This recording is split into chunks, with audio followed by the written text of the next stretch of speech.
Bismillahirrahmanirrahim. Assalamualaikum warahmatullahi wabarakatuh. Saudara-saudariku, bersyukur pada Allah Subhanahu wa Ta'ala mengawali jumpa kita di kesempatan subuh menjelang pagi kali ini. Kita bermohon kepada Allah Subhanahu wa Ta'ala semoga seluruh aktivitas kita yang telah, sedang atau akan dilakukan dirahmati dan diridhai oleh Allah Subhanahu wa Ta'ala. Baiklah, kita akan mencoba melanjutkan kajian kita di sesi kali ini. Di pertemuan yang lalu telah kita bahas seputar definisi tentang kiblat. Telah kita sampaikan juga hal-hal hikmah terkait definisi itu. Bukan sekedar dipahami bagaimana kita menghadap ke titik yang telah ditentukan dalam syariat, yaitu Al-Ka'bah Al-Musyarrafah dan di area Masjidil Haram itu. Namun juga ada unsur Al-Isra' fihi, yaitu menyegerakan untuk menghadap tatkala panggilan sudah mulai diperdengarkan. Pun demikian ada unsur-unsur juga yang menyertai itu semua berupa kesempurnaan, menghadap dengan cara yang benar, dengan cara yang sempurna, dengan cara yang sungguh-sungguh, dan dengan kesempurnaan itu, kesungguhan itu, Allah pun berkenan menurunkan rahmat yang mampu mendekatkan diri kita dengan Allah Subhanahu wa Ta'ala. Ini yang sebagian besar telah kita uraikan di pertemuan yang lalu. Dan ini belum juga kita hapus untuk memberikan kesan bahwa materi yang telah kita tampilkan di pertemuan yang lalu, citranya ingin kita ambil dulu, sehingga boleh jadi dengan tulisan ini mengingatkan pula apa yang telah kita uraikan di jumpa kita sebelumnya. Definisi sudah kita terangkan, baik secara etimologi, juga terminologi. Berkenan teman-teman sekalian yang baru bergabung khususnya, atau bahkan yang telah menyimak dan ingin mengkaji kembali, agar mereview video sebelumnya sehingga ada korelasi terkait pembahasan kita kini yang menguatkan aspek-aspek yang sebelumnya telah kita uraikan. Mohon dipahami dengan baik dan susunan penjelasan ini bisa diamati. Kemudian saya ingin berikan penekanan ya pada definisi ini agar unsur-unsur ini dihadirkan yang telah kita kuatkan dengan dalil, bukan hanya sekedar menghadapkan diri ke arah kiblat, Ka'bah, Al-Masjid Al-Haram, tapi unsur-unsur ini sangat penting karena menghadirkan hikmah mendalam. Ini hikmah mendalam dari apa yang telah kita uraikan. Jadi menghadap kiblat bukan sekedar kita menghadap, tapi ada unsur-unsur yang menyertainya, dan penyertaan unsur ini akan mengikat ya, keadaan diri kita untuk menghadirkan kekhusyuan menjelang sholat. Jadi kalau benar cara kita menghadap kiblatnya, dengan menghadirkan hal-hal yang telah kita terangkan, dengan sifat bersegera itu, dengan kesungguhan, kan? Nah, semua itu menunjukkan pengantar kepada kekhusyuan yang dapat memberikan kekuatan-kekuatan yang sifatnya menghadirkan kenikmatan dalam sholat. Kemudian juga dalil telah kita uraikan, masih saya tuliskan di Quran surah kedua Al-Baqarah ayat 143 sampai 144, ya kan? Di 144 ini saya dahulukan kemarin pembahasannya untuk bisa memberikan tertib ya pada satu peristiwa terkait dengan Al-Masjidil Haram dan Al-Masjidil Aqsa yang dikuatkan nanti dengan Quran surah ke-17 ayat 1, dan telah saya uraikan di pertemuan yang lalu. Bahkan kita tampilkan hadis juga bahwa Nabi SAW menjelaskan kepada sahabat Abu Dzar Al-Ghifari, Jundub bin Junadah, ketika mengonfirmasi kepada Rasulullah SAW tentang dua masjid utama ini pada khususnya. Maka Nabi menerangkan bahwa Masjidil Haram dibangun pertama kali, kemudian Masjidil Aqsa, dan jarak di antara keduanya 40 tahun. Ya, jarak di antara keduanya 40 tahun. Setelah Masjidil Haram, baru Al-Masjidil Aqsa. Itu disebutkan di Sahih Al-Bukhari. Ini masih ada tulisannya. Ya, topik yang ke-60, ya, kitab Ahaditsul Anbiya, kemudian nomor hadis 3366, rawinya sahabat Abu Dzar Al-Ghifari. Kita di pertemuan yang lalu baru berhenti sampai di sini, dan kita terangkan juga, ya, masih ingatnya kenapa disebut dengan Al-Masjidil Aqsa? Karena ini berada di ujung, ya, terjauh dari batas di wilayah Jazirah Arab. Dari kota Mekah itu ditempuh ke ujung batasnya yang berada di batas antara Jazirah Arab dengan bagian kekuasaan Romawi. Namun kini daerah ini juga sudah termasuk kepada wilayah-wilayah yang terintegrasikan dengan nilai-nilai keislaman, bahkan berbahasa Arab. Kita dapati Palestina berbahasa Arab, Syria berbahasa Arab, itu kan, Libanon berbahasa Arab, bahkan batas Palestina pun yang ke arah Mesir, Mesirnya pun berbahasa Arab, ya. Jadi saya pernah sampaikan di pertemuan yang lalu sedikit pengetahuan tentang wilayah ini secara global, baik terkait dengan geopolitik. Secara singkat, ada berapa negara yang tergabung dalam negara-negara Arab, setidaknya ada 11 negara itu kan yang sekarang ini tergabung, ataupun hal-hal terkait dengannya. Nah, tersisa pertanyaan bahwa diterangkan di pertemuan yang lalu, di awal-awal masa perintah sholat itu diperintahkan oleh Allah Subhanahu wa Ta'ala, yaitu pada tahun ke-12 dari misi kerasulan, saat usia Nabi Sallallahu Alaihi Wasallam 52 tahun, dan 1 tahun menjelang hijrah ke kota Yathrib atau Al-Madinah Al-Munawwarah, itu diturunkanlah kemudian perintah sholat, setelah didahului dengan peristiwa Isra dan Mi'raj yang kemarin tuntas saya terangkan. Ditegaskan di Quran surah ke-17 di ayat yang pertama itu. Artinya ada fase 12 bulan menjelang hijrah yang berlangsung kemudian ibadah sholat yang perintahnya dihasilkan secara langsung dari proses Isra Mi'raj yang telah dilalui. Diumumkan oleh Rasulullah SAW.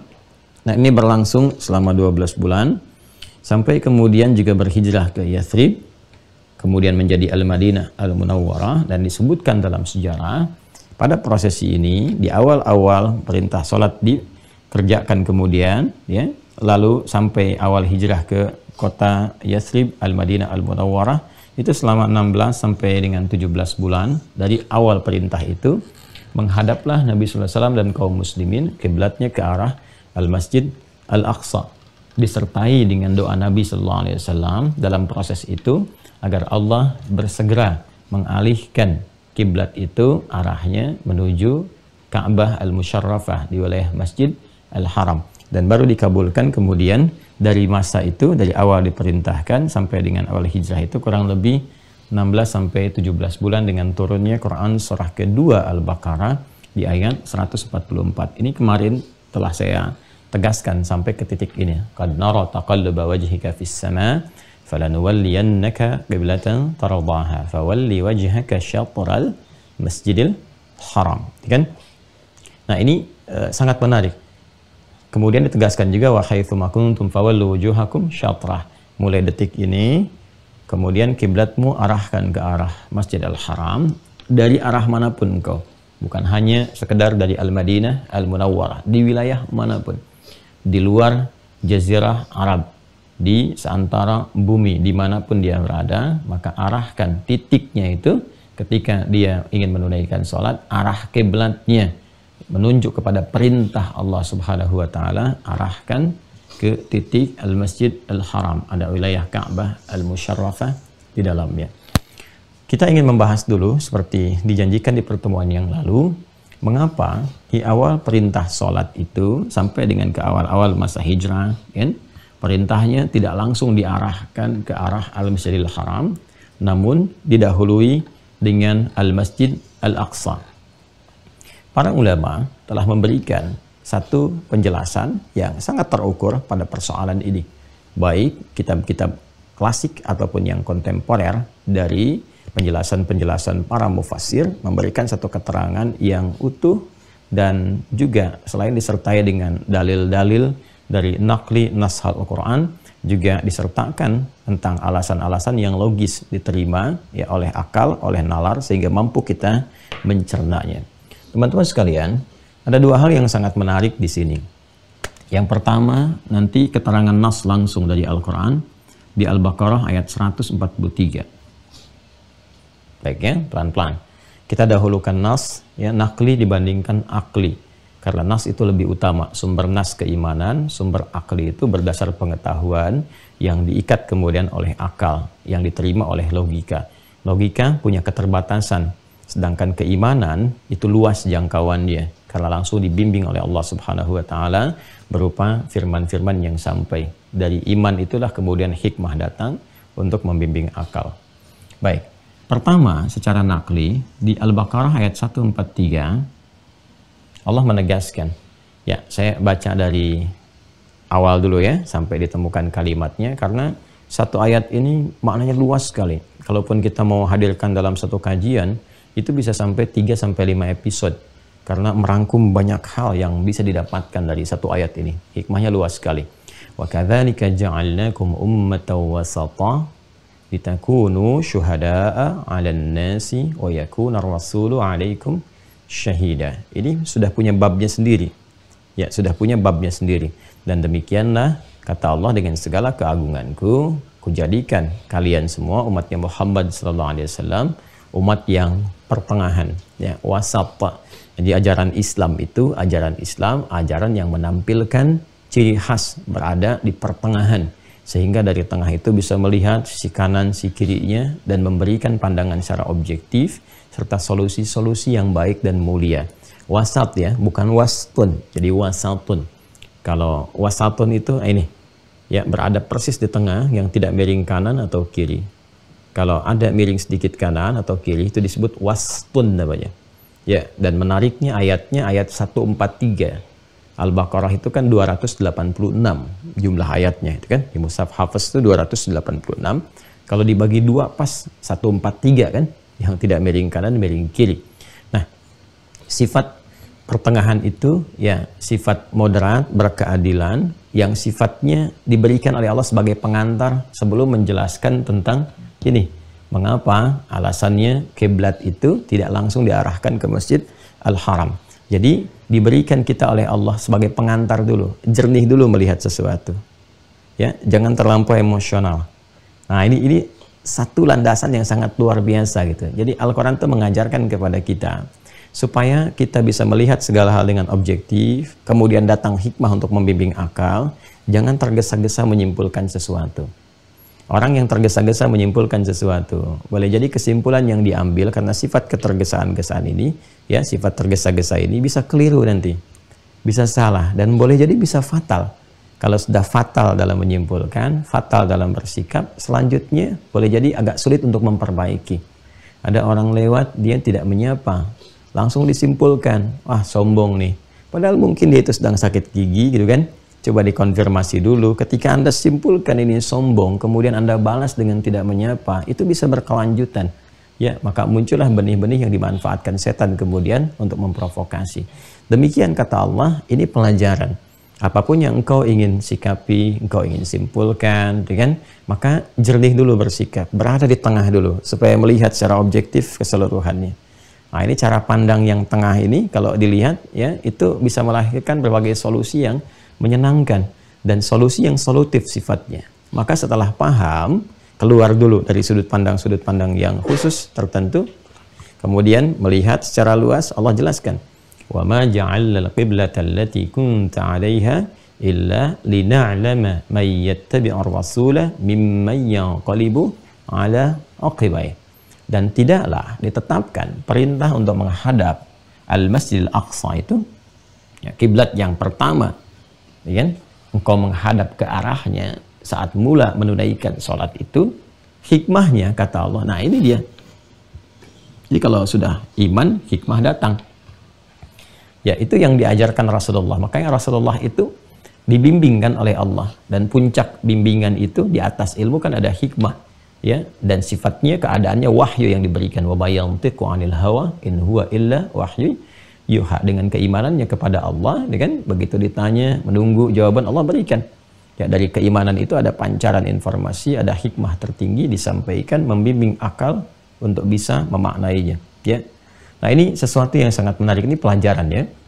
Kemudian apa kata Al-Quran? Wa ma ja'alna al-qiblata allati kunta 'alaiha, ini Al-Masjidil Aqsa, dan tidaklah dengan keagunganku ditetapkan bagi kalian menghadap ke arah Al-Masjidil Aqsa itu pertama kali, illa lina'lama may yattabi'ur rasula mimman yanqalibu 'ala aqibai. Nah, ini dia. Kecuali satu, kata Allah, hikmahnya satu, agar diketahui siapa umatmu, pengikutmu itu yang benar-benar memang taat. Ya, yang benar-benar taat. Dibandingkan dengan orang yang pura-pura taat saja di awal, ya, pura-pura taat, atau memang sepenuhnya menyimpang. sepenuhnya bertolak belakang. Ya, bertolak belakang. Ini makna yang qalib ini. Yang qalib itu kan qalaba yaqlabu itu bertukar. In qalaba yanqalibu berpaling. Ya kan? Menjadikan dirinya berpaling. Nah, berpaling ini kalau kita turunkan dalam satu sikap ekspresif yang berekspresi gitu ya. Ini ada dua jenisnya. Ya, dia di fisiknya seakan ikut padahal hatinya berpaling, ya. Nah, ini sifat nifak ini ya. Orangnya disebut munafik. Seperti ikut padahal di belakang hatinya berpaling dari situ, sehingga ketika berpisah dalam keadaan itu, nah dia bisa berbalik lagi dan bahkan kalau ekstrim itu bisa menyerang. Itu yang diisyaratkan di Quran surah kedua Al-Baqarah ayat yang ke-14. Wa idza laqul ladzina amanu qalu amanna wa idza khalau ila syayatinihim qalu inna ma'akum innama nahnu mustahzi'un. Sama dengan yang Al-Baqarah itu di ayat 76. Wa idza laqul ladzina amanu qalu amanna wa idza khala ba'dhum ila ba'd. Jadi kalau yang di Al-Baqarah ayat 14 itu bertemu munafik dengan munafik lagi, ya, tapi dari segi provokasinya, yaitu dengan sifat-sifat syaitaniyahnya. Tapi kalau di Al-Baqarah ayat ke-76 itu bertemu dengan golongannya lagi, sesama manusianya. Ya, jadi kalau Al-Baqarah ayat 14 disebutkan sumber nifak itu mengikuti provokasi syaitan, tapi kalau di Al-Baqarah yang ayat 76 sesama komunitas berkumpul. Jadi kalau di depan bisa kelihatan baik, kalau ngumpul lagi dengan komunitasnya kadang memunculkan rencana-rencana yang tidak elok. Nah, ini teman-teman sekalian, yang qalaba itu ini kan fase yang terlihat nih. Terlihatnya di dua sisi nanti. Karena ini kan perintah menghadap Masjidil Haram, Masjidil Aqsa itu di awal berlangsung kan di fase Mekah, ya, dan sekilas di fase Madinah, ya. Masih ingat ya, Nabi berdoa memohon kan sebelum turunnya Al-Baqarah ayat 144 itu kan selama 16 sampai 17 bulan. Kalau periode ini 12 bulan di periode Makkiyah, artinya di periode awal Madinah itu kan ada 4 sampai 5 bulan. Ini masih ada tulisannya, jejaknya. 4 sampai 5 bulan. Di awal-awal masa ini. Nah, hikmah Allah menjadikan perintah pertama diarahkan ke Masjid Al-Aqsa, ingin menguji, kata Allah, supaya langsung engkau tahu, engkau lihat, ya kan? Jadi nampak dari ekspresinya. Siapa sih ketika diperintahkan menghadap ke arah Masjid Al-Aqsa itu langsung sami'na wa ata'na. Ya, dengar taat, dengar taat. Karena apa? Perintah kiblat itu seperti saya tegaskan kemarin bukan untuk mengkultuskan tempat. Ingat, tempatnya mulia, tapi tidak dikultuskan melebihi kemuliaannya. Tapi untuk menguatkan sifat ketaatan atas perintah Allah. Ya, dalam agama kan begitu sifatnya. Kan agama itu sifat pasrah kebertuhanan. Ya, karena itu keadaannya disebut dengan Islam, frame-nya. Ya kan? Orang yang disebut dengan Muslim. Ini semua kan derivasi dari kata aslama, yang berarti tunduk, patuh, taat. Jadi dasar keberagamaan itu kepatuhan, ketaatan. Ya, Tuhannya perintahkan, taat, dengar, patuh. Nah, itulah dasar keberagamaan. Nah, dasar seperti itu namanya Islam. Jadi kalau ada misalnya orang yang patuh pada Tuhannya, diminta begini patuh, minta begitu patuh. Nah, itu secara bahasa namanya Islam. Ya kan? Orangnya Muslim.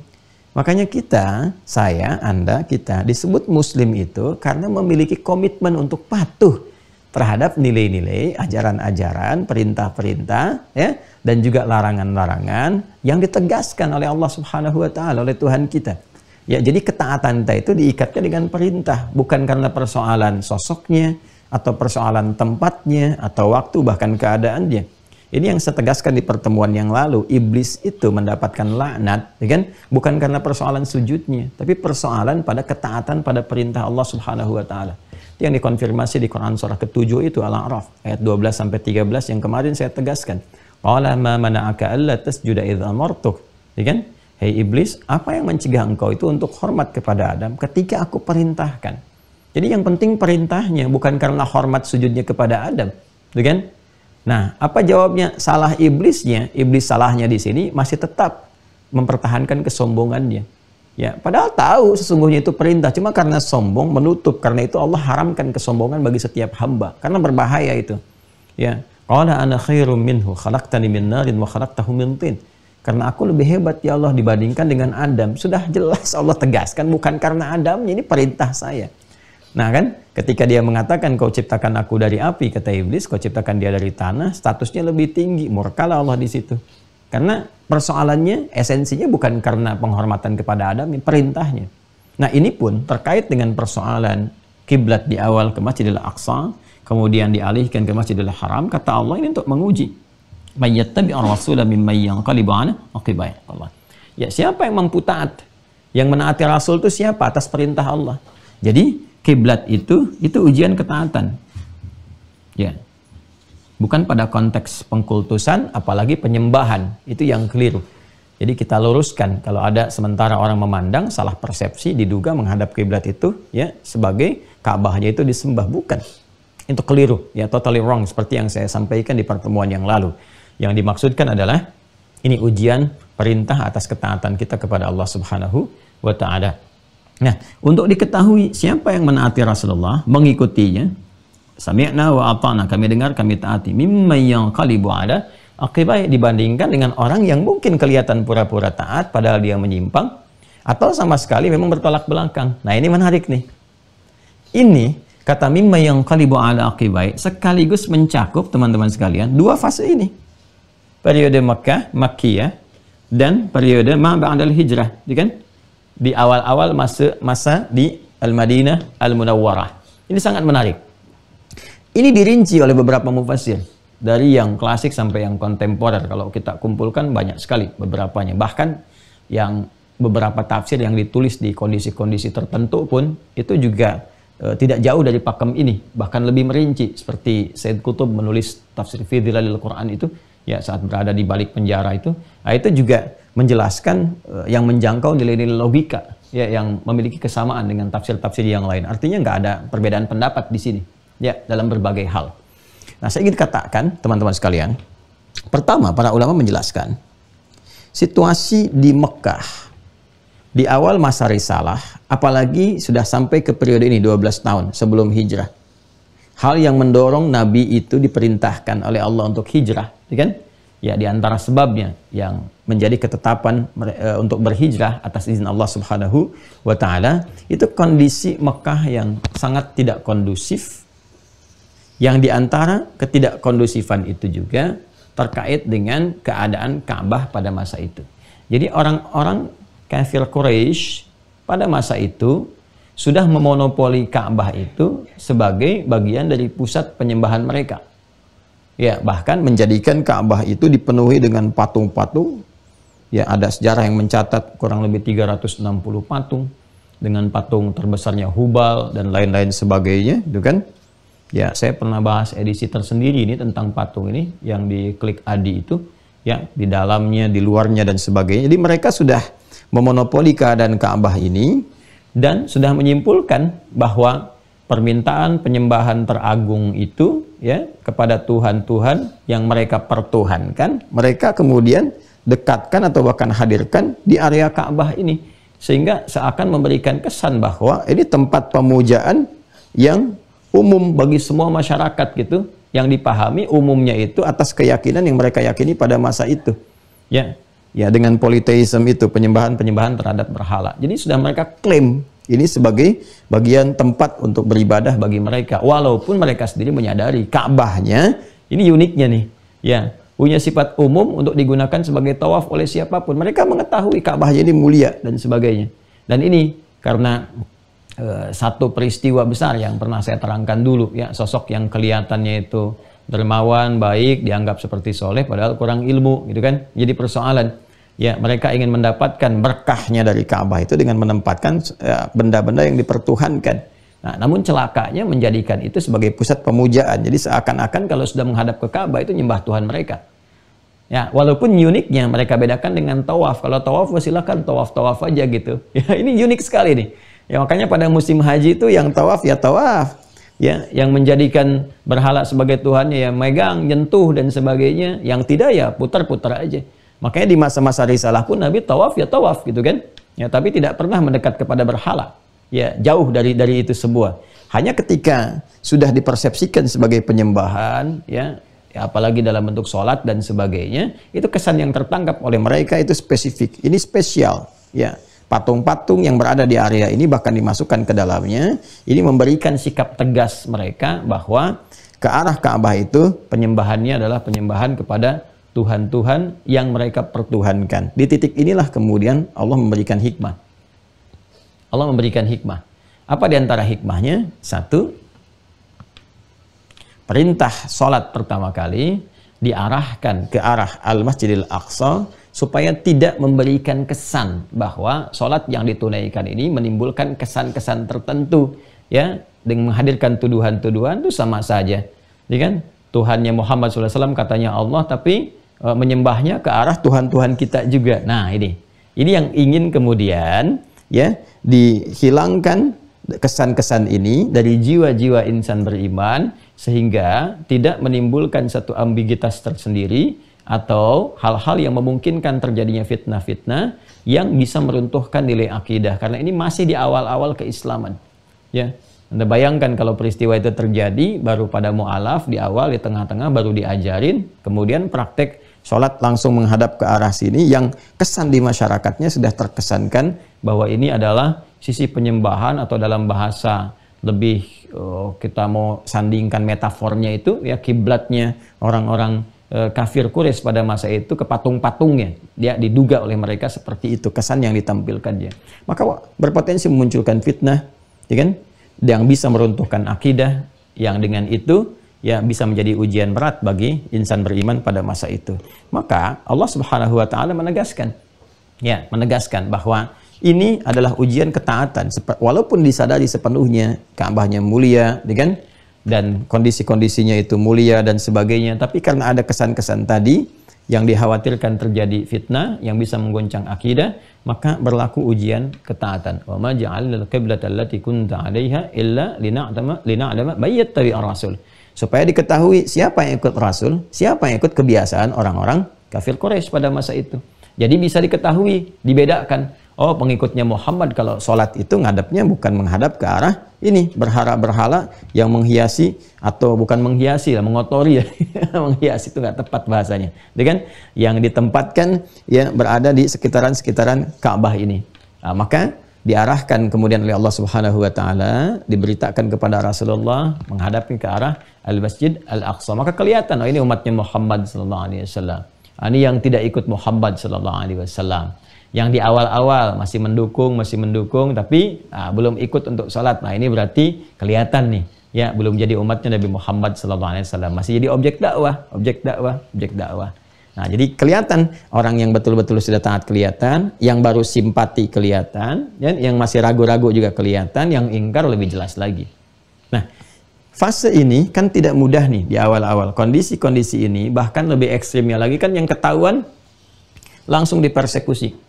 Ya, kalau dia sosok yang berani ya tidak disentuh seperti Umar bin Khattab dan sebagainya, nggak ada yang mau sentuh, ya. Tapi kalau sosok-sosok dia lemah, kan, ya, keluarganya Ammar bin Yasir pada masa itu dan sebagainya, banyak yang mengalami bukan hanya persekusi tapi sampai ke tahap eksekusi.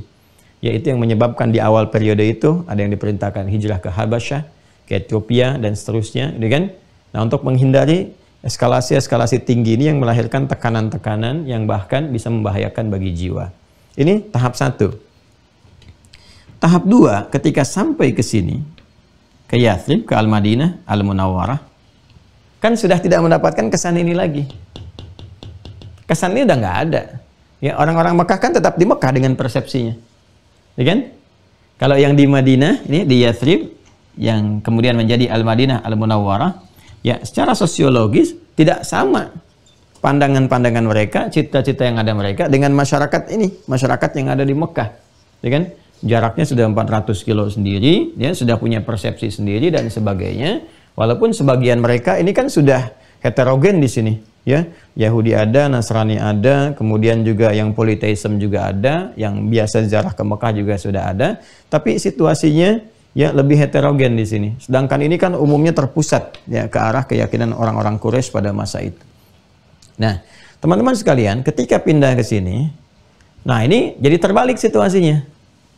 Begitu Nabi datang ke Yathrib itu, saya sebut Yathrib dulu ya.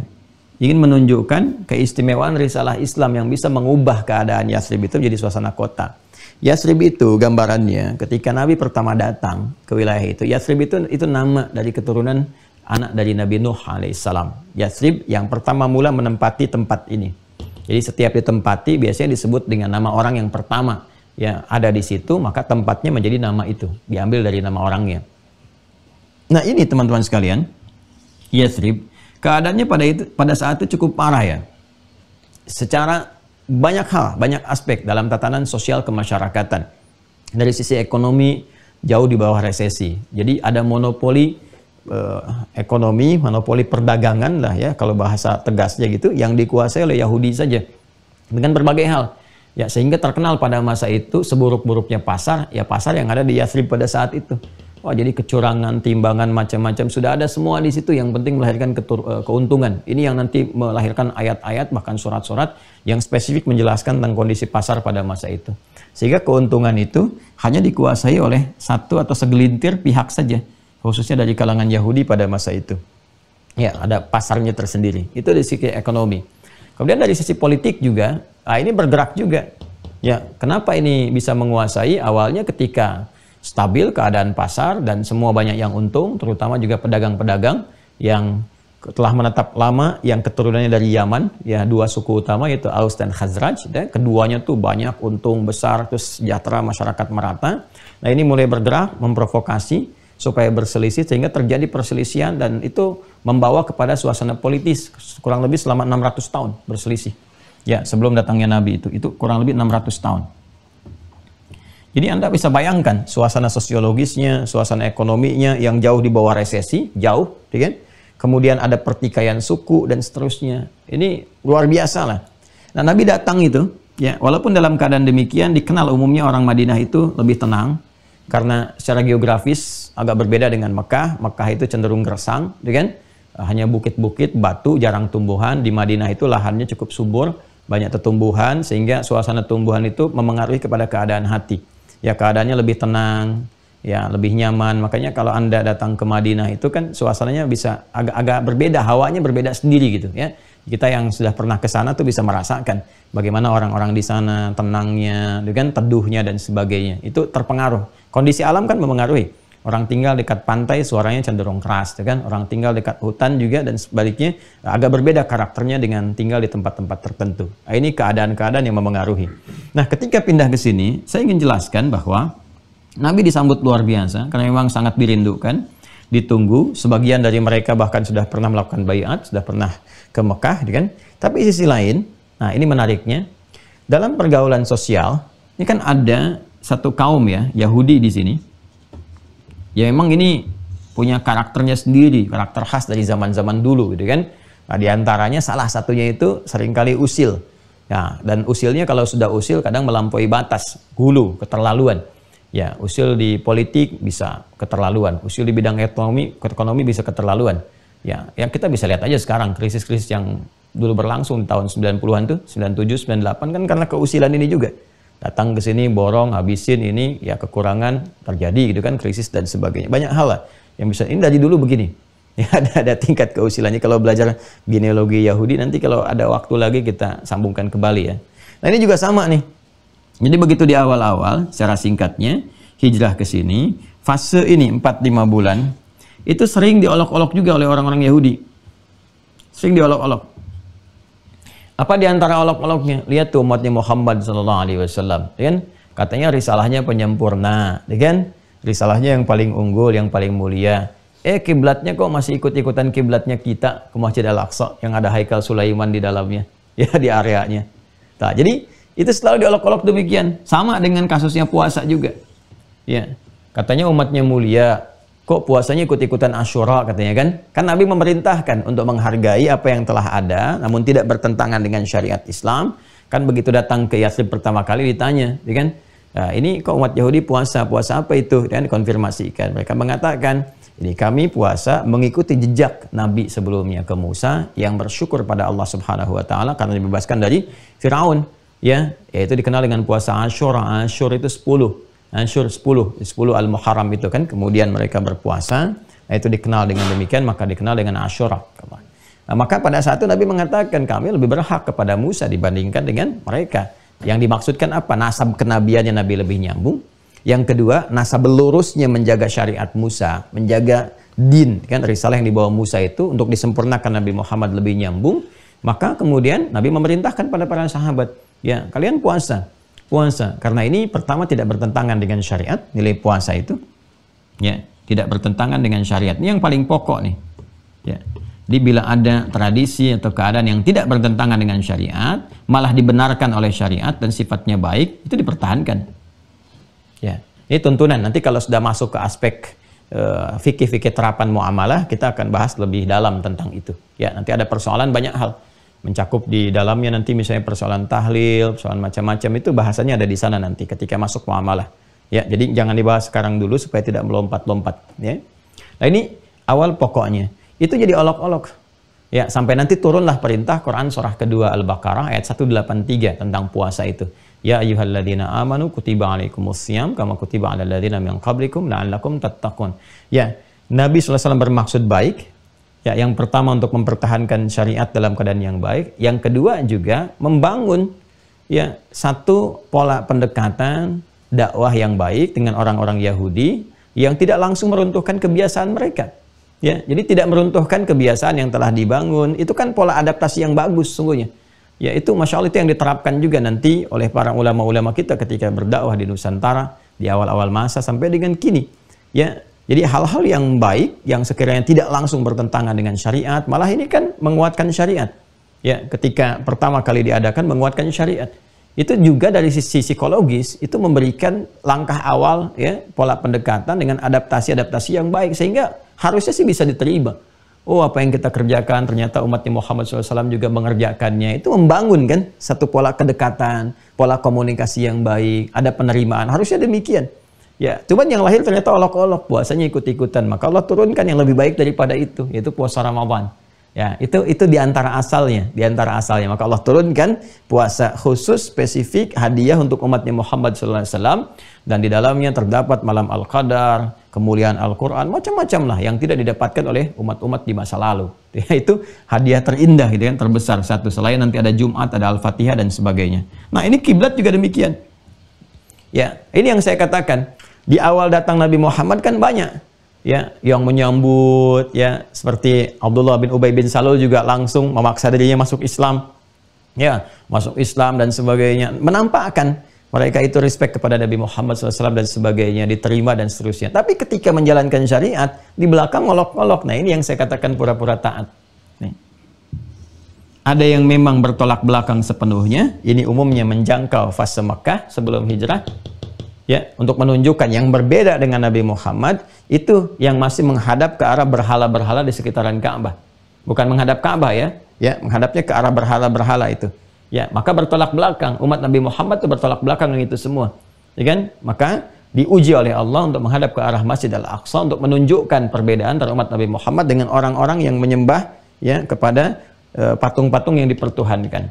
Sedangkan di titik ini di Al-Madinah Al-Munawwarah, situasi ini berbeda, nggak ada nih. Yang ada itu ini, yang pura-pura. Yang pura-pura taat, pura-pura respect, pura-pura baik, tapi di belakang mengolok-olok. Nah, itu nanti banyak sekali. Ya, innama nahnu mustahzi'un, kan yang di Al-Baqarah ayat 15 sampai 16 itu. Ya. Jadi mereka ya sudah kalau bertemu dengan teman-teman yang mengatakan Muhammad cuma ikut-ikutan aja. Ya, Muhammad nggak punya ini, Muhammad nggak itu. Macam-macam lah mereka kumpulkan. Dan mereka mengatakan kalau kami ketemu dengan umatnya Muhammad atau di hadapan Muhammad SAW sendiri, kita cuma bercanda aja, ngolok-ngolok aja. Nah ini pura-puraan. Ya, maka setelah situasi itu, Nabi kan dalam fase-fase demikian berdoa kepada Allah untuk diberikan solusi, ya kan? Minta untuk menghadap ke sini, ke arah Masjid Al-Haram, ke arah Masjid Al-Haram yang ada Ka'bah di dalam. Karena memang situasinya sudah berbeda. Ya, tidak sama dengan yang di sini. Ya, jadi kalaupun menghadap ke arah Masjid Al-Haram itu akan lebih positif. Ya, kenapa? Karena kesan yang dibangun ya seperti orang-orang Quraisy yang ada di sini sudah tidak ada. Ya, sudah tidak ada. Yang dimaksudkan menghadap ke arah Ka'bahnya, bukan ke patung-patung ini. Kesan yang ditampilkannya sudah beda. Kalau yang di sini jelas melihat. Kalau ada sholat menghadapnya ke sini jadi persoalan. Orang akan melihat tuh kok menghadapnya ke patung dan seterusnya. Ya kan? Nah, ini kan belum clear di sini, belum cair situasinya. Tapi ketika pindah jauh, nah, persepsinya bisa dibangun. Ya, kami Ka'bahnya, seperti kita tawaf, arahnya Ka'bahnya, bukan patung-patung itu dan sebagainya. Dan nggak bisa disoal dari sini. Ya, karena persepsi yang dibangun itu berbeda. Maka ketika sikap kepura-puraan Yahudi, olok-olok mereka semakin tinggi dan sebagainya, maka Allah Subhanahu wa taala menurunkan ayat yang ini. Ya, Quran surah kedua ayat 144 mengatakan qad nara taqalluba wajhika fis sama falanuwalliyannaka qiblatan tardaha fawalli wajhaka syatral masjidil haram. Maka mulai saat ini hadapkan arahmu itu ke arah Masjid Al-Haram, ke sini. Dan hikmahnya apa? Wa ma ja'alna al-qiblata allati kunta 'alaiha illa lina'lama may yattabi'ur rasula mimman yanqalibu 'ala aqibaih. Dan Muhammad sallallahu alaihi wasallam dengan saya infokan kepadamu, saya tegaskan, sampaikan kepada umatmu hikmah dibalik perintah menghadap ke arah Masjid Al-Aqsa ini sebetulnya untuk melihat dan memetakan kondisi umatmu itu. Supaya kamu tahu kondisi umatmu. Nih, di Mekah ini kelihatan yang bertolak belakang. Di sini, di Yathrib, ada yang pura-pura. Yang kalau nggak diperintahkan begini, nggak nampak kepura-puraannya. Kamu nggak tahu sifat nifak mereka. Allah Maha tahu isi hati mereka. Cuma kalau diinfokan oleh Allah langsung infokan langsung mereka munafik, Nabi tahu. Tapi bagi orang-orang yang bukan Nabi, nggak ada pembuktian langsung. Bisa diduga sebagai fitnah. Maka ditampakkan lewat sebuah hikmah pada peristiwa supaya nampak langsung. Kelihatanlah di lisannya cerita. Kelihatanlah ekspresi tubuhnya. Bagaimana kemudian mereka bersikap dan sebagainya. Makanya bahasa Al-Quran di surah Ali Imran itu, kadang-kadang apa yang disimpan dalam hati itu lebih berbahaya dibandingkan dengan sekedar yang diucapkan di lisan. Karena munafik itu berbahayanya di hati, penyakit nifaknya. Ya, karena itu nifak kalau sudah kemanapun, yang sudah pernah saya bahas dulu dimanapun, bukan hanya di aspek keagamaan. Ya, di aspek kehidupan kita pun secara sosial, secara politik, secara ekonomi, secara budaya, itu kalau sudah ada penyakit nifak itu sangat berbahaya. Sangat berbahaya. Dan apa yang ditampakkan di lisannya lewat pembicaraan itu baru kecil dari apa yang tersimpan dalam jiwa. Itu yang harus diobati. Nah, ini kata Allah kalau nggak ditampakkan itu, kalau nggak ditampakkan perintah ini menghadap ke sini dulu, ke Masjidil Aqsa, nggak akan kelihatan yang seperti ini. Nah, karena kelihatannya itu kamu sekarang paham. Oh, ini penyakitnya ini penyakitnya ini. Cara mengobatinya dibimbing oleh Allah. Begini. Itulah indahnya. Ya. Jadi tetap persoalan kiblat itu persoalan ketaatan. Di sini. Puncaknya itu di sini. Jadi yang tadi saya sampaikan, kemanapun Allah perintahkan, bagi kita nggak ada masalah. Menghadap ke sini, hadap ke situ. Hadap ke sini, hadap ke situ. Karena Allah pemilik semua arah, terserah Allah. Yang paling penting ketaatannya. Itu yang ditegaskan Fa'ina ma tuwallu fathamma wajhullah. Walillahil masyriqu wal maghrib. Di Quran surah kedua Al-Baqarah ayat 115 itu. Walillahil masyriqu wal maghrib. Dan milik Allah semua arah itu. Mau di timur, mau di barat. Dan kemanapun kau menghadap, Allah mengetahui. Allah menemukanmu. Makanya fathamma wajhu. Pakai dhammah di situ ya. Jadi failnya Allah. Bukan fathamma wajh Allah, tapi fathamma wajhullah. Allah pemilik semuanya. Ya, dan pemilik semua arah dan menetapkan, dan ujiannya bukan pada arahnya. Pada ketaatan. Ya, pada perintahnya. Nah, ini yang ingin saya tegaskan teman-teman sekalian. Ini hikmahnya. Jadi kalau Anda bertanya, mengapa kemudian kiblat pertamanya diarahkan ke Masjidil Aqsa, bukan langsung ke arah Al-Masjidil Haram, maka dijawab kemudian dengan pendekatan wahyu yang langsung Allah turunkan. Alasannya satu adalah sebagai ujian ketaatan untuk memetakkan kondisi umat pada masa itu, sehingga langkah-langkah dakwah bisa diketahui secara proporsional untuk mengobati hal-hal yang ada pada diri umat pada masa itu, baik umat yang ada di Mekah ataupun umat yang ada di Yathrib. Ketika bimbingan wahyu itu diturunkan, dipraktekkan dalam kehidupan, maka Masya Allah, dari awal dijelaskan itu, nampak itu tanda-tanda penyakit dan sebagainya, turun bimbingan wahyu untuk mengobati. Ya. Sehingga apa yang terjadi? Di bidang ekonomi stabil, karena Nabi kemudian dibimbing oleh Allah untuk membuat suasana pasar baru yang lebih terbuka dengan kejujuran dan sebagainya, sehingga pasar-pasar yang dimonopoli oleh Yahudi ini sudah lama-lama jadi nggak laku, kemudian ikut ke sini, dan sistemnya kemudian jadi menyebar keseluruhan, jadi merata, kesejahteraan yang merata, keadilan sosial bagi seluruh rakyat Madinah pada saat itu. Nah, ini gambarannya. Kemudian yang terpecah belah itu, Aus dan Khazraj, dipersaudarakan, dibimbing melalui wahyu kepada Nabi Muhammad. Maka terjadilah persatuan Madinah pada saat itu. Jadi semuanya nyaman sekali, dan adab itu tercipta. Ya, suasana kehidupan kemanusiaannya penuh dengan ada penghormatan, kemuliaan, memuliakan satu dengan yang lainnya karena bimbingan, langsung dibimbing. Ya, adabani rabbi fa ahsana ta'dibi. Allah membimbing saya, kata Nabi, maka menyempurnakan itu semua dan kemudian ditebarkan aura kesempurnaannya kepada masyarakat pada saat itu sehingga menciptakan kemanusiaan yang beradab, ya kan? Dan semua dibimbingnya tadi oleh hikmah. Ya, oleh hikmah. Jadi tingkat-tingkat ilmu tertinggi, kemuliaannya, kemudian suasana kehidupan masyarakatnya, rakyatnya tenang, nyaman, hal-hal yang kira-kira ada persoalan, wakil-wakil mereka datang kepada Rasulullah, meminta keputusan, diajarkan oleh Nabi, sehingga berubahlah ini semua menjadi nilai-nilai kemuliaan. Kerakyatan yang dipimpin oleh hikmat, kebijaksanaan dalam permusyawaratan perwakilan. Apa yang terjadi setelah itu? Dari Yathrib jadi Madinah, jadi suasana kota yang menampilkan cahaya, inspirasi, kemuliaan. Jadi orang tuh kalau bertanya di mana ada pasar yang bagus, Madinah. Yang tadinya ekonominya jelek jadi bagus. Di mana ada orang-orang yang jujur, Madinah. Di mana ada orang-orang yang tawadhu, Madinah. Ya, jadi mulai mendasarkan kepada keesaan Allah Subhanahu wa taala, ketuhanan yang Maha Esa, itu kan? Qul huwallahu ahad, tercipta kemudian kemanusiaan yang adil dan beradab, ya, persatuan kemudian Madinah pada saat itu, kerakyatan dipimpin oleh hikmat, kebijaksanaan dalam permusyawaratan perwakilan dan keadilan sosial bagi seluruh penduduk Madinah pada saat itu. Nah, itulah yang tercipta lewat Piagam Madinah namanya. Piagam Madinah. Dan ini sempat ingin diadopsi saat awal-awal kemerdekaan dengan Piagam Jakarta itu. Lantas disepakati jadi konsensus kemudian dengan Undang-Undang Dasar yang melahirkan Pancasila. Spiritnya ke sini. Nah, makanya persepsi kita bagi umat Islam di Indonesia, ya, Pancasila itu tafsirnya apa? Tafsirnya dengan yang pasal 29 ayat 2 itu. Negara menjamin kemerdekaan tiap-tiap penduduk untuk memeluk agamanya masing-masing dan beribadah menurut agama dan kepercayaannya itu. Makanya sekarang kita ngaji, perdalam agama kita. Ya, dijamin oleh undang-undang, kemudian terapkan nilai-nilai beragama itu dalam kehidupan, dan pasti insya Allah akan baik, negara terbantu, rakyatnya makmur, dan sebagainya, karena prakteknya sudah ada. Dan ini semua dibuat babnya tersendiri. Ya, wahyunya masih ada, sampai kehidupan berakhir Al-Quran.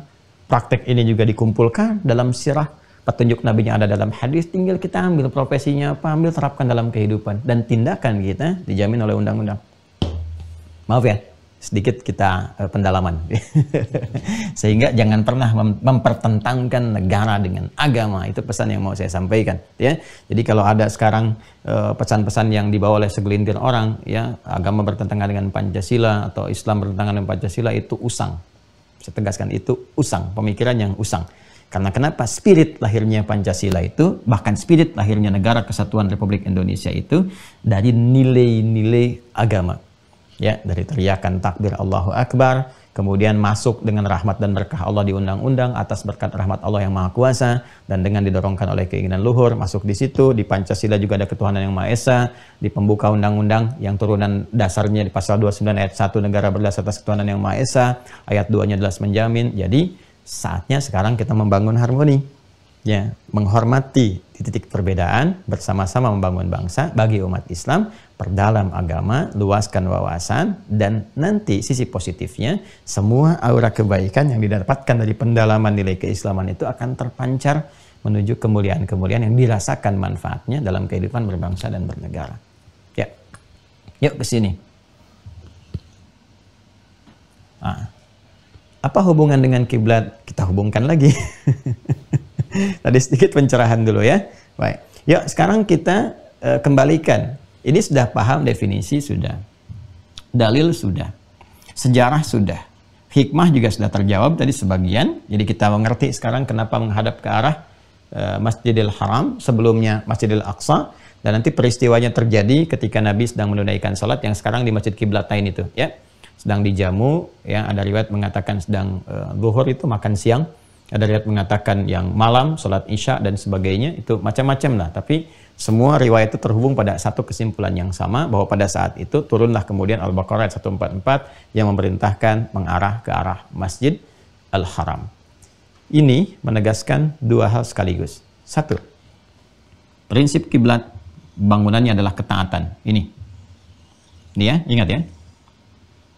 Bukan pengkultusan terhadap satu tempat dan seterusnya. Ingat, ini jawaban yang harus dipahami kuat Karena nanti dalam sekarang pertarungan pemikiran, ya ada nanti unsur-unsur pemikiran yang memang mencoba menampilkan goyangan akidah dengan sisi ini yang dimaksudkan. Ya, saya tahun 2004 saat saya di Jakarta itu ada adik kelas saya masuk ke salah satu kampus Islam, ya, kemudian ada di Fakultas Kedokteran.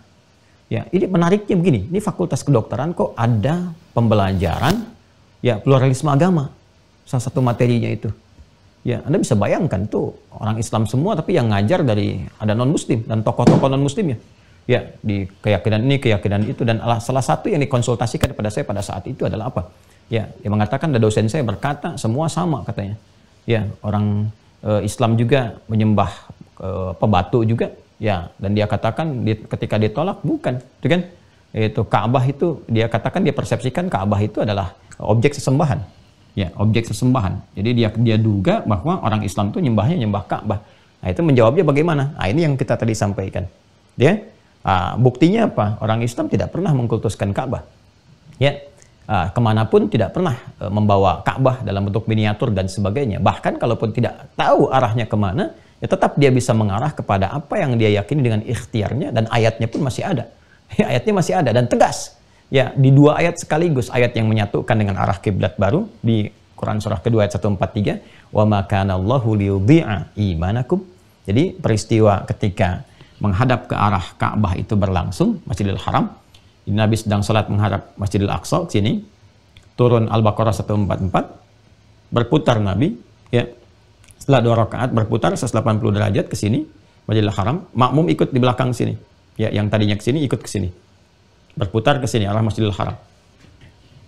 Begitu kembali Nabi ke Al-Madinah Al-Munawwarah yang sekarang di sekitaran Masjid Nabawi itu, ya. Nah, itu viral ini. Sampai ke masyarakat di sana. Sedangkan kan banyak yang tidak ikut dengan rombongan Nabi nih, yang di jamu makan siang itu. Ya, nah, maka apa yang terjadi? Ramailah orang. Bagaimana status sholat kami yang masih menghadap ke arah Masjid Al-Aqsa? Ya, ketika ayat itu turun, mereka belum tahu. Sedangkan waktunya sudah lewat. Maka Allah turunkan penegas di rangkaian Al-Baqarah 143 ini. Makanya saya katakan tadi, 143 itu babnya luas sekali. Wa ma kana Allahu liyudhi'a imanakum. Allah tidak akan menyia-nyiakan. Artinya apa? Tetap menerima sholat yang kamu tunaikan dengan keimanan. Iman itu kan pancaran ketaatan. Ya, dengan keimanan. Artinya apa? Bagi umat Islam, kalaupun tidak tahu arah Ka'bahnya di mana, arah Masjidil Haramnya kemana, ya, karena keterbatasan tertentu, berada di satu tempat, ya, nggak tahu kondisinya seperti apa, tidak punya ilmu, lalu dia menghadap ke arah yang dia yakini bahwa ini mengarah ke arah Ka'bah, ke arah Masjidil Haram. Itu dibenarkan. Wa ma kana Allahu liyudhi'a imanakum. Dengan yang kedua Al-Baqarah ayat 115. Walillahil masyriq wal maghrib fa aynama tuwallu fa thamma wajhullah. Gitu kan?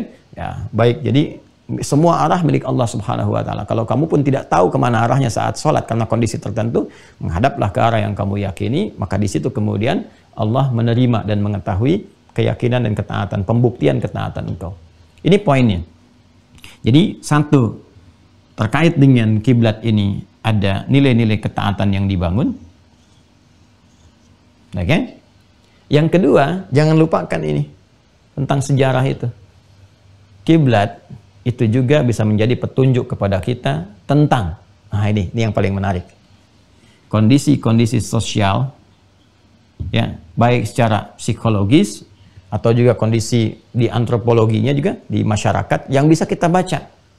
Jadi dengan mengetahui kiblat ini kita bisa mengetahui nih, ya, mohon maaf sekali, ya, keadaan-keadaan masyarakat sekitaran kita. Ya, mana yang belum berislam, bertolak belakang, mana yang pura-pura, ya, kelihatannya baik, benar, tapi ketika diajak sholat, ya kelihatan ada unsur penolakannya, ada pengolok-ngolokannya. Kan sekarang terlihat dalam citra kehidupan kita, baik terlihat nampak di media sosial misalnya, atau dari tuturan-tuturan, kalimat-kalimat, ya. Sekarang yang menyoal tentang sholat, menyoal ini, menyoal itu, dan puncaknya menyoal Tuhan, ya kan?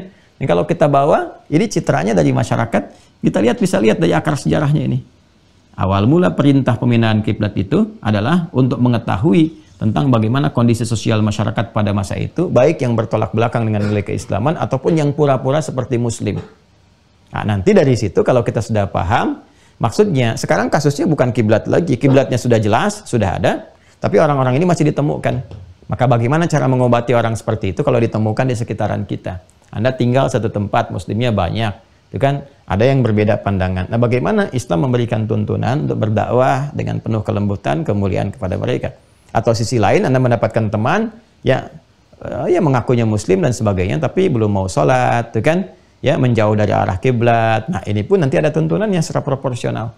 Ya, bagaimana sikap-sikap yang baik, yang bisa meluluhkan hati dengan mendoakan dan sebagainya. Itu yang maksud saya diturunkan. Jadi babnya luas sekali. Bukan sekedar kita cara menghadap ke arah kiblat. Kalau cuma nerangkan itu gampang, selesai. Ya, 5-10 menit selesai. Tapi ini yang kita ingin tampilkan. Ya, ini mahal sekali, karena jarang sekali dibahas. Ini mahal sekali. Ya, jadi tuntunan di luar ini yang menyertai tentang aspek pengalihan kiblat, itu yang sebetulnya penting kita tangkap hikmahnya di balik peristiwa pemahaman tentang kiblat ini. Ya, termasuk anak-anak di keluarga. Coba lihat, kan apakah ada yang malas-malasan sholatnya? Ini kan kiblat ini persoalan tentang sholat, tentang ketaatan. Ya, coba di rumah itu Bapak Ibu lihat ada berapa orang jumlah anggota keluarga di rumah. Dilihat dari porsi ketaatannya kepada Allah. Karena prinsip kiblat pertama itu ujian ketaatan. Ya, Anda mungkin bisa lihat si kakak, oh ini bagus, setiap waktu sholat dia sudah siap-siap. Yang ini, yang adiknya, wah ini harus nunggu qomat, nungguin. Nah, ini bagaimana cara menyikapinya? Ya, bahkan boleh jadi nanti ada yang terpengaruh oleh lingkungan. Ya, Anda tidak tahu bahwa sekarang dia sudah meninggalkan sholat misalnya, bahkan sedang terfikir meninggalkan Islam dan sebagainya. Ini hal-hal yang seperti ini yang muncul di masa-masa lalu. Ya, sebagai provokasi-provokasi lingkungan yang mencoba untuk meruntuhkan akidah. Nah, ini penanganannya ada sendiri. Nanti ada babnya sendiri. Ada babnya sendiri. Ya. Baik, ini sudah saya tuntaskan. Nanti saat masuk kepada muamalah, ini nanti kita akan kaji kembali. Ya, sebagai implementasi dari ibadah. Makanya di Islam itu semuanya terkoneksi. Nggak ada yang terputus, nyambung semua. Dampak dari sini nanti ke muamalah. Dan muamalah obatnya dengan akhlak. Gitu ya. Nah, jadi ini sudah kita bahas, definisi sudah, dalil sudah, sejarah sudah. Kemudian kita masuk terakhir kepada ini, cara menghadap ke arah kiblatnya. Nas di dalam Al-Quran jelas menunjuk bahwa kiblat yang dimaksudkan arahnya ke arah Al-Masjid Al-Haram. Ya. Al-Masjid Al-Haram, spesifiknya yang ada di dalamnya yaitu Al-Ka'bah Al-Musyarrafah. Pelan-pelan ya. Yaitu Al-Ka'bah Al-Musyarrafah. Fawalli wajhaka syatral Masjidil Haram. Ke arah ya, searah syatral Masjidil Haram ke arah Al-Masjid Al-Haram. Spesifiknya ke sini, ke Ka'bah Al-Musyarrafah.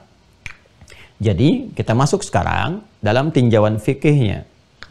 Dalam tinjauan fikih. Bagi area di sekitaran Al-Masjidil Haram. Jadi kalau kita ilustrasikan misalnya seperti ini, gampangnya lah begini aja ya. Tengah-tengahnya ada Ka'bah.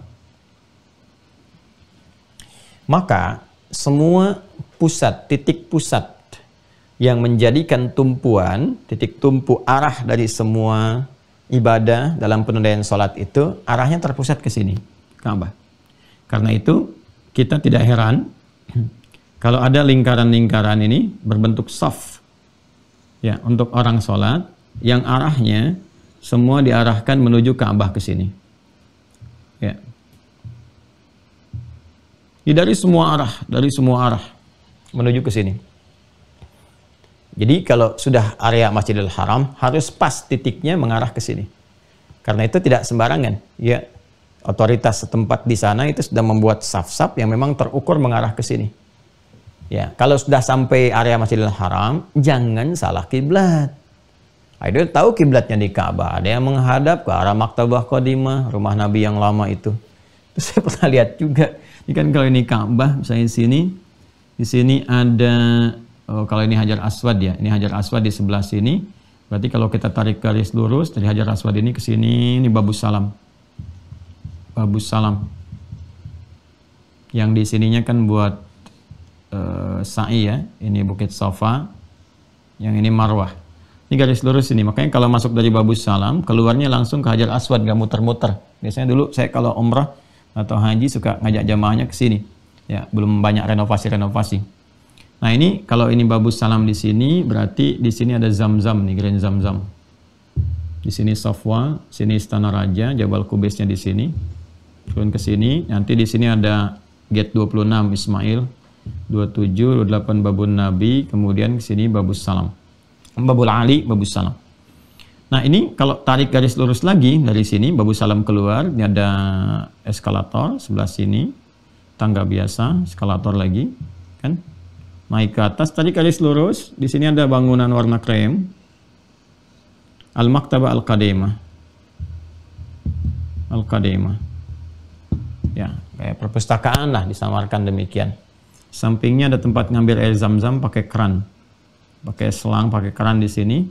Biasanya dijual pakai jirigen untuk ngambilnya. Ini yang jualannya itu dari orang sini, orang Taif ya. Kadang-kadang yang nawarkan sini atau yang di sini jualan. Yang jirigen kecil 5 real, jirigen besar 10 real. Yang di sini. Nah ini tempat lahirnya Nabi SAW. Tempat lahirnya Nabi. Ya.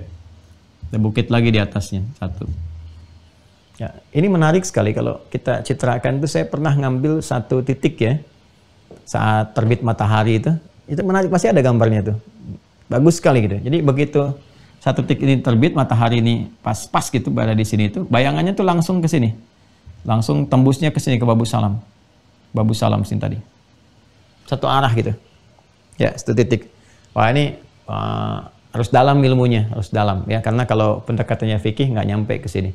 Tapi sangat menarik kali ketika ada garisnya satu titik gitu ya. Dari rumah Nabi ke sini terus ke arah Ka'bah Al-Musyarrafah. Nah, ingin saya mau katakan adalah begini. Ini kan lokasi Nabi dilahirkan nih. Rumah Nabi itu di area Al-Maktabah Al-Qadimah di sini. Ada orang-orang tertentu yang ketika datang ke sini, kalau kita lihat nih di dinding sebelah sini, ya ini kan tempat ngambil air zam-zam, dinding sebelah sini ada tulisan tuh. Ya, tulisannya tuh disertai gambar. Ada gambar pakai silang. Tulisannya ada pakai bahasa Arab, ada pakai bahasa Urdu, dengan bahasa Inggris, bahasa Indonesia. Ya, kalau disebutkan bahasa Indonesia artinya ada orang Indonesia juga yang begitu gitu. Di antaranya apa? Ya, di antaranya ada yang sujud, sholat ngadepnya ke sini, kan Ka'bahnya di sini. Ya, udah ada jelas Ka'bahnya di sini, ngapain ngadep ke sini? Ini yang nggak tepat ya. Nah, ini harus diedukasi. Jadi kiblat itu ditetapkan oleh Allah, ini arahnya ke sini. Dan ingat, fungsinya ketaatan, ujian, bukan pengkultusan. Ya. Makanya tidak ada kesan-kesan, awas jangan sampai menyembah tempat-tempat, bahkan Ka'bah pun bendanya nggak disembah gitu. Ya, itu kan ujian ketaatan aja menghadap ke arah situ. Jadi Ka'bah aja yang paling mulia, ya, yang paling mulia tidak jadikan sebagai objek penyembahan, hanya arah saja, maka selain Ka'bah ya, di bawah itu statusnya gitu. Ya, statusnya di bawah itu. Kita muliakan, tetap dimuliakan. Tempat itu punya kemuliaan. Seperti waktu punya kemuliaan. Ramadan itu kan waktu, Jumat waktu punya kemuliaan. Tempat punya kemuliaan, dimuliakan sesuai porsinya. Ketika melebihi porsinya, meruntuhkan kemuliaannya. Itu persoalannya. Nabi itu mulia dengan kenabiannya. Rasul mulia dengan kerasulannya. Maka hormati dan muliakan sesuai porsi. Nabi dan Rasul kita cintai. Anda mengangkat melebihi itu, diangkat jadi Tuhan, jadi malaikat, meruntuhkan kehormatannya. Maka disoal kemudian. Ya, maka jangan sampai kita meruntuhkan kehormatan Nabi dan Rasul melebihi porsi yang telah Allah tetapkan kepadanya. Ya, tapi juga jangan sampai semena-mena, ya, sampai menganggap biasa dan tidak, itu istimewa. Istimewa, gitu kan? Memuliakan sesuai dengan porsinya. Nah, ini yang mau saya katakan. Ya, jadi arahnya mutlak ke sini, ke Ka'bah. Di luar dari sini, ya, maka jangkauannya ke area Masjidil Haramnya. Masjid Al-Haramnya. Inilah indahnya ayat itu ketika diturunkan. Allah menyampaikan, "Fawalli wajhaka syatral Masjidil Haram." Kebagian dari Masjidil Haram. Nabi kan sedang di Madinah. Ya, bahkan di areanya bukan persis Madinah. Pada saat itu kan yang di area yang sekarang kita kenal dengan Masjid Qiblatain. Sekarang masuk Madinah. Ya, dulu kan area Madinah terbatas pada area Masjid Nabawi dan sekitarannya. Yang sekarang ada Masjid Nabawi itu. Ya kan? Kalau keluar dari situ areanya bukan area Madinah lagi. Tapi sekarang sudah luas. Masuk Madinah, luas semuanya. Nah, jadi jarak ini Al-Quran diturunkan ya ketika Allah Subhanahu wa taala berfirman, diterima oleh Nabi Muhammad SAW. Itu indah sekali. Kalimatnya tidak mengatakan, ayatnya tidak berbunyi fawalli wajhaka syatral ka'batal musyarrafah misalnya. Ya, syatral ka'batil musyarrafati misalnya, tidak. Tapi fawalli wajhaka syatral Masjidil Haram. Ini area yang tercakup. Titiknya lebih luas lagi. Sehingga kalau kita misalnya tarik lebih jauh lagi, bahkan ada ulama mengatakan kalau nggak bisa tepat pas ke sisi bagian Masjidil Haram, syatral itu kan sisi bagiannya. Jadi kalau begini, tarik ke semua arah di muka bumi, ya, bukan hanya ke Madinah, kan? Yang penting nyampe ke salah satu bagian ini, itu sudah masuk dalam area kiblat, arah kiblat. Karena kalimat Qur'annya syatral Masjidil Haram. Dan tahukah Anda, saya waktu di Tripoli itu pernah meriset peta. Ya, bukan globe yang bulat ya, tapi peta yang di kertas itu. Ya, itu lebih mudah untuk disentuh, dijabarkan jadi satu. Ternyata ini tuh titik tengah di bumi ini. Titik tengah ini. Ya, area Mekah itu titik tengah itu. Ya, titik tengahnya bumi ada di sini nih. Makanya peta awal itu sebelum peristiwa 1492 terjadi peristiwa besar di area Iberia itu yang sekarang Spanyol Portugis ya, ketika Isabella bersatu dengan Ferdinand dan menghancurkan itu ya keadaan-keadaan pada masa itu, wilayah-wilayah keislaman, orang-orang muslim dan sebagainya, terjadi peristiwa-peristiwa besar yang nanti dampaknya setelah itu ya Eropa juga mendapatkan warisan dari khazanah pemikiran orang Islam dan dikembangkan. Dan kemudian di antara salah satu bidangnya adalah di seni geografis ya, yang mengarah kepada peta, dipindahkan kemudian pusatnya ke Greenwich yang kita kenal sekarang, Greenwich atau Greenwich ya sekarang itu. Titiknya kan di situ. Dulu nggak di situ. Peta pertama itu di sini. Titik nolnya itu ini dulu. Titik pusatnya itu ini. Nah, kalau Anda lihat, jadikan ini sebagai titik pusat di tengah-tengah. Itu persis tengah bumi, seimbang kanan kirinya. Anda geser ke Greenwich sekarang. Kalau Anda geser ke Greenwich, yang sekarang Greenwich, ada yang buat Greenwich, geser itu ke situ. Coba deh Anda lihat peta sekarang itu. Dunia terbelah, nggak sempurna karena bergeser. Makanya ketika sampai ke Pasifik terus, Amerika terus ya, mau masuk ke Pasifik, ke sebelah sananya itu, terus, itu kepotong tuh. Ini uniknya begini, Afrika itu sebagian pindah ke kanan. Kalau Anda kembalikan ke tengah, ke titik ini, seimbang antara kanan kirinya. Ya, ini seimbang ke kiri, ini seimbang ke kanan, titik tengahnya adalah ini. Dan hikmahnya apa? Menjadikan Ka'bah ya sebagai pusat titik, sebagai arah itu yang terpancar kemudian dari pancaran semua arah di bumi, supaya semua arah itu tertuju kepada titik pusat pertengahannya. Ini. Di semua arah tertuju ke sini. Makanya rukun-rukun Ka'bah itu kan mewakili semua arah itu yang ada. Syamali ke utara, Syam, ada ruknul Iraqi, rukun Yamani, ya kan? Sehingga ada masih ada kan kalau kita Hajar Aswad, rukun Yamani, rukun Syamali, Iraqi dan seterusnya. Itu kan mewakili semua arah tuh. Ya, arah-arah yang memungkinkan semuanya ketika menunaikan ibadah salat itu, bahkan tawaf terpancar ke sini. Karena itulah Allah langsung mendeklarkan dalam firman-Nya di Quran surah ketiga Al Imran ayat 96 itu sampai dengan 97 itu, inna awwala baiti wudi'a lin-nas, yang saya terangkan kemarin. Ya, rumah pertama yang diletakkan untuk manusia. Makanya supaya manusia bisa jangkau semua, bisa mengarah ke semua titik-titik pusatnya ini. Ya, kalau mau kita gali lebih dalam lagi, pancaran ke atasnya pun nyambung ke Al-Baitul Ma'mur. Ya, jadi ada pusat yang ada di langit yang tawaf malaikat di situ, ada pusat yang ada di bumi yang manusia tawaf di situ. Dan malaikat ketika turun bertugas ke bumi itu meminta izin pada Allah untuk tawaf dulu, seperti mereka tawaf di langit, mereka tawaf di bumi. Ya, itu ada kitab khusus yang membahas itu. Sudah, saya kira sudah di-scan ya? Sudah di-scan ya? Sudah. Nanti ada di antara bab terakhir skanan di kitabnya Al-Azraq itu, Akhbar Makkah, itu ada babnya di situ sendiri. Ya, nanti di pendalaman kalau Anda ingin dalami di sesi Zoom, saya bisa bacakan kitabnya sehingga literasi keilmuannya lebih dalam. Ya. Ini gambarannya. Jadi cukup bagi kita di Indonesia saat ini, ya, mengetahui arah kiblat yang diarahkan ke sini, Al-Masjid Al-Haram, sisinya. Ya. Ada para ulama yang memperluas kalau sama sekali sulit sampai ke sini, karena kan ini kalau ditarik skalanya lebih jauh lagi gitu kan. Nah, boleh jadi nggak spesifik ke sini, mungkin masuknya mendekati ini. Nah, maka ada batas Al-Haram namanya, batas Al-Haram. Makanya kalau kita ke Mekah itu sudah ada hududul haram, batas Al-Haram yang sudah berlaku hukum-hukum di situ.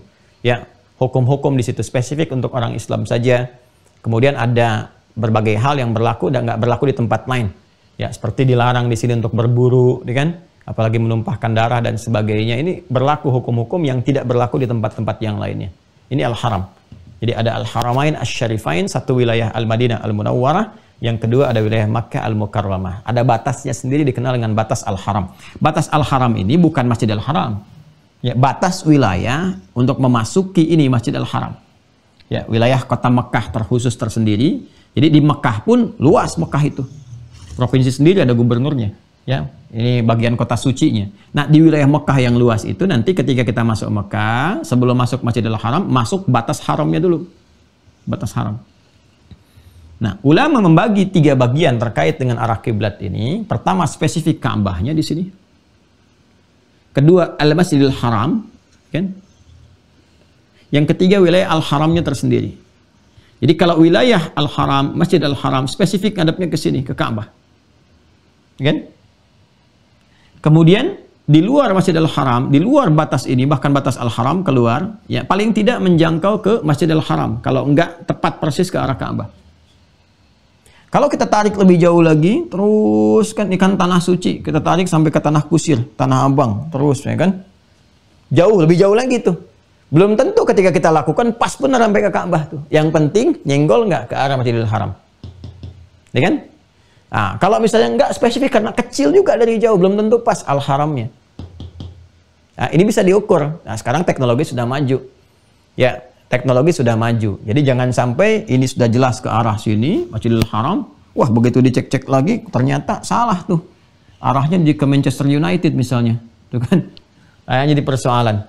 Ya. Nah, ini yang kita betulkan. Arahnya kita sesuaikan. Jadi, bagaimana cara menghadap ke arah kiblat? Mengarahnya seperti apa?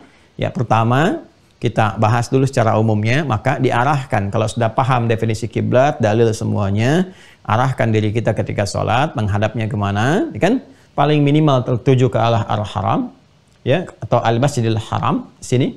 Ya, spesifiknya kalau mampu betul pas ke arah Ka'bahnya. Ya, kalaupun tidak memungkinkan pas di sini, maka fawalli wajhaka syatral Masjidil Haram. Ini kondisi yang normal. Dalam kondisi Masjidil Haram, bagian titik arahnya diarahkan mampu menghadap ke sana. Ya, ini yang bisa kita lakukan secara normal pada umumnya. Pengetahuan tentang itu bisa dilakukan dengan 3 cara. Ya, cara klasik. Cara klasik pertama menggunakan matahari untuk waktu siang. Jadi dengan melihat posisi matahari kita bisa menentukan. Di kita kan enaknya demikian. Ya, terbit di timur, terbenam di barat, dan arahnya kan ini ke barat kalau dari kita, dari Indonesia pada umumnya. Jadi dengan kita melihat matahari, terbitnya dari mana? Oh, dari arah sana, berarti itu timur. Tinggal langsung lihat lawannya barat, berarti menghadap kiblatnya ke arah sana. Ya kan?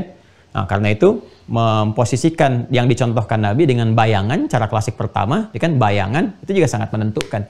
Ya, Anda ketika tanam tongkat, ya kan? Kalau ingin nggak melihat ke matahari, tinggal melihat ke bayangan tongkatnya sekaligus menentukan waktu-waktu sholat. Itu ada ilmunya sendiri. Ya, ada ilmunya sendiri. Nah, tapi kalau Anda ingin cepat, ya tinggal lihat aja ke atas. Seperti apa, mataharinya di mana, ya tentukan arah sebaliknya. Oke? Okay? Nah, kemudian teman-teman sekalian, ya kalau di tengah bagaimana Ustaz? Kan Anda bisa melihat dari tengah itu posisinya, ya miringnya kemana. Ya kan? Dari tengah itu kan jelas, kalau kita melihat ke jam aja ke waktu, sudah melewati batas pertengahan hari, dia pasti akan miring kan? Ke arah barat, nah, itulah barat arahnya. Yang sebelumnya dia dari arah timur. Kalau malam bisa melihat kepada gugusan rasi bintang, itu juga nanti ada ilmunya sendiri secara astronomis, bisa dilihat kan bintang-bintang itu membentuk rasi dan menunjuk arah juga. Makanya para nelayan kan jadikan patokan betul itu rasi bintang itu. Ini anginnya mana nih? Angin utara, angin selatan, angin timur dan sebagainya. Dan sudah jadi pengetahuan mereka itu. Jadi para nelayan itu udah paham kalau ke laut ini ada angin utara nih. Ya kita baru tahunya pantai utara itu, mereka udah tahu angin tuh. Dari bacaan apa? Dari bacaan rasi bintang. Ya, mereka lihat tuh. Oh, ini begini, begini. Dan nggak ada kaitan dengan ramalan-ramalan. Ya, oh, ini rasi bintangnya apa? Nggak ada. Itu untuk penunjuk arah. Ya, wabin najmi hum yahtadun. Dan dengan bintang itu, mereka bisa melihat penunjuk arah. Ya, bisa melihat petunjuk. Dengan izin Allah Subhanahu Wa Taala. Jadi, nggak ada soal. Siang malam itu ketahuan. Kemana menghadap kiblat? Sholat siang tahu kiblatnya. Sholat malam tahu kiblatnya. Ya, siang malam. Sholat tuh sempurna sekali. Jelas semuanya, terang, dan tanda-tanda alam diikutkan untuk mensupport itu semua. Nah, ini yang klasik. Klasik pertama pakai penentu dari posisi matahari, siang, gitu kan? Kondisi kedua menggunakan bintang, patokannya, rasi bintang. Ya, kemudian yang paling simpel ya sekarang udah ada aplikasi. Ya, tinggal Anda kemudian sesuaikan, goyang, kalibrasi seperti ini. Udah kelihatan arahnya, tinggal simpan, udah ada derajatnya berapa. Yang sekarang lebih spesifik lagi. Ya, ke daerah yang paling pelosok pun sudah ketahuan derajat kiblatnya ukurannya sekian. Tinggal sesuaikan, dikalibrasikan, cek, dan nunjuk sendiri. Maksud saya begini loh, kalau Allah sudah mengizinkan sampai semudah itu, belum sholat juga, dengan cara apa lagi gitu. Ya, nah itu imannya yang perlu dikalibrasi itu, ya, petunjuk hatinya. Jadi ini yang ingin ditekankan ya, cara menghadapnya seperti itu untuk menentukan arah. Nah, sekarang kita sudah mengetahui di arahnya ke arah Masjidil Haram, Ka'bah. Paling gampangnya yang nggak susahnya sudah, ya, gunakan presisinya biar tinggi, dikalibrasikan, sudah ketahuan, cek, ya makanya cek. Alhamdulillah ini ada masa-masa tertentu saat matahari tepat di atas Ka'bah itu yang kita bisa sesuaikan ya kemana arah kiblatnya, dan biasanya Kemenak sudah memberikan informasi itu, ya bahkan viral juga di media-media sosial. Itu waktu-waktu itu bisa kita cek sampai kita bisa memusatkan titik di rumah mana arah kiblat yang pasnya. Ya, dipastikan ada kiblat itu yang jelas di rumah, di mana Anda sholat, di kamar-kamar. Ya, ini nggak sembarangan. Ingat ya, ingat. Mengetahui arah kiblat itu bukan sembarangan, bukan sekedar formalitas untuk kita sholat, tidak. Tapi ini, ada penyerta-penyerta berupa rahmat, pengabulan, ya, pendekatan kepada Allah. Jadi kalau benar kiblat kita karena kesungguhan kita memetakan, cek kembali, saya pengen cek supaya benar sholat saya, itu seketika rahmat Allah diturunkan, baru ngecek saja. Dan suasana sholat akan berbeda. Suasana sholat tidak akan sama, akan berbeda keadaannya, tingkat kehusyuannya. Nah, ini bagian yang pertama teman-teman sekalian. Ya, untuk menentukan cara yang terkait dengan arah. Sekarang sikapnya bagaimana? Sikapnya. Karena Nabi mengatakan, "Tsumastaqbilil qiblah, asbigil wudu, tsumastaqbilil qiblah." Nah, sekarang bagaimana sikapnya menghadap ke arah kiblat itu? Apakah sekedar berdiri, kan? Apakah berdirinya diatur, seperti apa kakinya, seperti apa tangannya, kan? Nah, seperti apa sikapnya? Nah, itu yang akan kita bahas di pertemuan berikutnya, karena itu akan mengantarkan kepada pelaksanaan waktu sholat yang diiringi dengan persiapan iqamah. Ya. Nah, jadi kita cukupkan dulu sampai di sini untuk mengetahui pendalaman tentang kiblat. Selesai kita menunjukkan arahnya seperti apa, dan banyak pelajaran yang penting di luar sekedar arah. Kalau saya ingin menerangkan arah menghadapnya kemana, selesai. Tuntas, gampang, 5-10 menit selesai. Hadapkan dirinya ke arah Masjidil Haram, ayatnya begini, tuntas. Tapi kita tidak akan mengetahui bab lain terkait dengan hal-hal yang spesifik diterangkan, diisyaratkan dalam Al-Quran. Ya, jangan tarik jauh-jauh dulu ke lingkungan jauh, di keluarga. Lihat suami, istri, anak-anak, dan sebagainya. Bagaimana sholat mereka? Bagaimana standar ketaatan mereka? Karena ujian pemindahan kiblat itu ujian ketaatan untuk mengukur tingkat ketaatan, penyakit-penyakit yang ada di lingkungan masyarakat, keluarga, dan sebagainya. Nah, itu yang sekarang dipetakan. Coba dicek. Ya, alhamdulillah suami saya rajin Ustaz, rajin ke kantornya, berangkat gelap, pulang gelap. Nah, sekarang sholatnya bagaimana? Penentu kebahagiaannya, penentu rahmat Allah, penentu samaranya. Ya, sambarannya penuh, tapi samarannya kosong, nggak akan bahagia rumah tangga itu. Sambara itu bahasa Sunda menunjukkan dapur. Ya, keadaan bumbu-bumbu di dapur itu penuh gitu, ya. Ya, tapi samaranya itu kosong gitu, ya. Bumbu-bumbu mawaddah, rahmah, sakinah itu kosong, itu nggak akan maksimal. Itu pusat ketaatan. Kemudian jauh dari itu kesungguhan untuk mengarahkan diri ke kiblat itu juga menentukan cepatnya rahmat Allah diturunkan. Ya, karena itu Nabi Zakaria itu ketika menemukan mihrabnya Maryam, bagaimana rezeki cepat diberikan, beliau langsung sholat di situ dan mengarahkan ya dengan kesungguhan mohon kepada Allah, dan dikabulkan, minta dikaruniai seorang anak, langsung dikabulkan. Ya, boleh jadi dengan kesungguhan kita memetakkan kembali, menghadap dengan benar, memohon dengan baik, bersegera dalam ibadah, itu mungkin jawaban dari doa-doa yang selama ini kita harapkan untuk cepat dikabulkan.